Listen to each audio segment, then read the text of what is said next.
नागरिक बंधुओं, माताओं बहनों, भांडाफोड़ यूट्यूब न्यूज़ चैनल में आपका स्वागत है।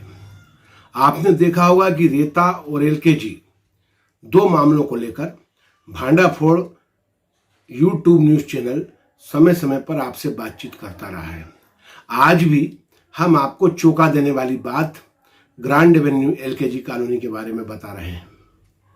रेलवे के एक शिक्षक हैं, उनका नाम हम यहाँ नहीं लेंगे। उनको सेक्टर 8 में 25 नंबर का प्लाट आवंटित किया गया, 1001 स्क्वायर फीट का। रजिस्ट्री भी करा दी गई 2018 में।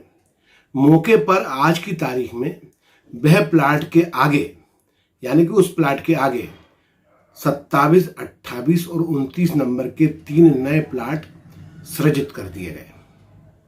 इसी तरह सेक्टर 9 में 20 प्लाट पर एंड होना था, वहां 21, 22 और 23 प्लाट बना दिए गए।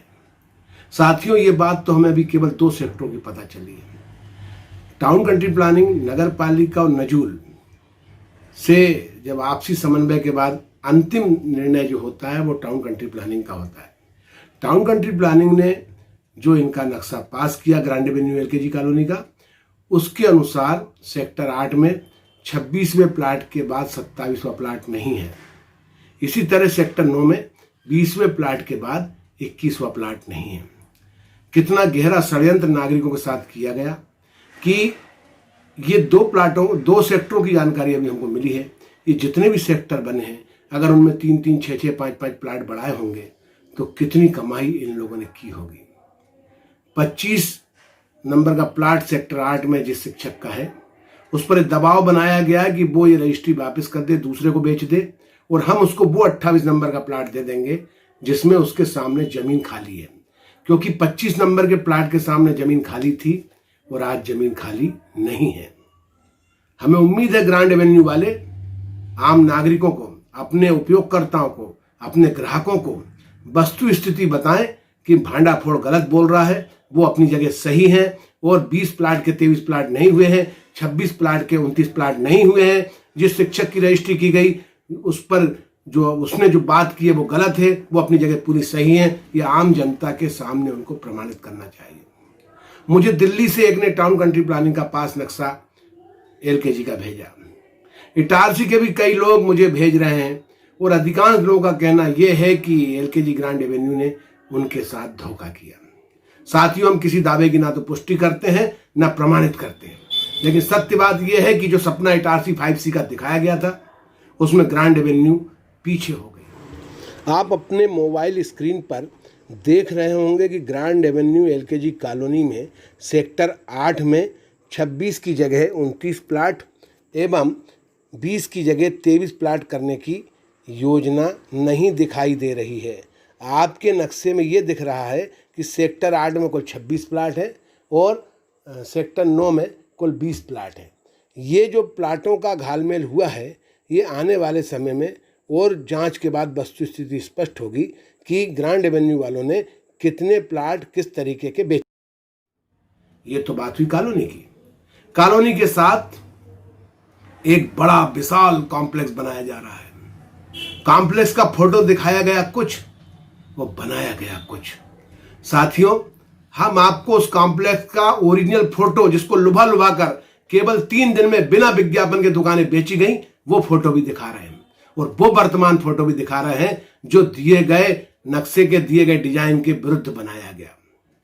बाजार की दुकानें कैसे खरीदी गई, पहले एपिसोड में हम आपको बता चुके हैं। यह क्रम निरंतर ग्रांड एवेन्यू वालों का जारी है। जो नाला है सोना सावरी का, या नदी जिसको कहते हैं, उसके क्या हाल ग्रांड एवेन्यू ने किए, ये भी हमने आपको बताया।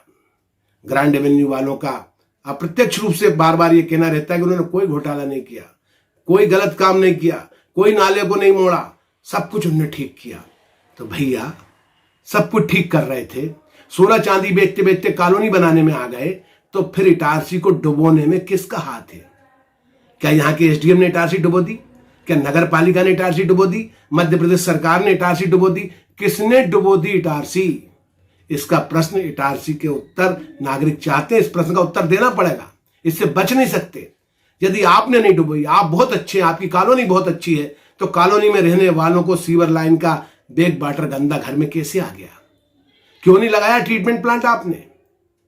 क्यों नहीं आपने जो एक बाल्ब होता है जिसको रिटर्नेबल बाल्ब बोलते हैं, वो क्यों नहीं लगाया? सपने आपने बहुत दिखाए, उन सपनों को दिखाकर आपने नागरिकों से पैसा वसूला और अब कॉलोनी में प्लांट बढ़ाए जा रहे हैं। नक्शा कॉम्प्लेक्स का कुछ और दिखाया कुछ जा रहा है। शहर के मजबूर दुकानदारों से दुकानें खरीदी जा रही हैं, नियम विरुद्ध खरीदी जा रही हैं। अरे भैया, इटारसी को बताओ कि तुम्हारे परिवार ने कब कचौड़ी समोसे किसी के साथ पार्टनर बन के बेचे? इनकम टैक्स में पिछले 10 साल में आपने हिसाब क्यों नहीं दिया कि कचौड़ी समोसे हमने बेचे सर और उसको घाटा हो गया तो दुकान अब हम ले रहे हैं? इस घोर पाप से बच नहीं पाओगे। जब भी विस्तारवादी नीति कोई भी परिवार अपनाता है तो उसका बहुत बुरा होता है, सामाजिक स्तर पर, धार्मिक स्तर पर और उस स्तर पर जिस स्तर पर वो जाना चाहता है और जा नहीं पाता। हमारा किसी से कोई बैर नहीं, किसी से कोई बुराई नहीं, लेकिन शहर के हित में ये जरूरी है कि हम इस लड़ाई को जारी रखें। नागरिक बंधुओं ने जिस तरह यूट्यूब चैनल पर ग्रैंड एवेन्यू के मामले में अपना रुख दिखाया, अपना व्यवहार दिखाया, उससे लगता है कि लोग नाराज हैं। हमारा पूर्वाग्रह हो सकता है, हमारी व्यक्तिगत बुराई हो सकती है, लेकिन समाज अगर सैकड़ों की संख्या में इस बात के लिए साथ आ रहा है कि हाँ, आप जो कर रहे हैं उसको हम सब्सक्राइब कर रहे हैं, हम उसको लाइक कर रहे हैं, इसका मतलब क्या हुआ? अभी भी समय है, चेत जाना चाहिए। शहर को बाढ़ में जाने से अगले साल के लिए बचाइए। शहर का कर्जा आपके ऊपर है, उसको आप पटाइए। आप अपने मोबाइल स्क्रीन पर जो शॉपिंग कॉम्प्लेक्स दिखाया गया वो और जो बनाया जा रहा है वो देख रहे होंगे। किस तरह का दाल में काला है, ये दूध का दूध और पानी का पानी दिखाई दे रहा है।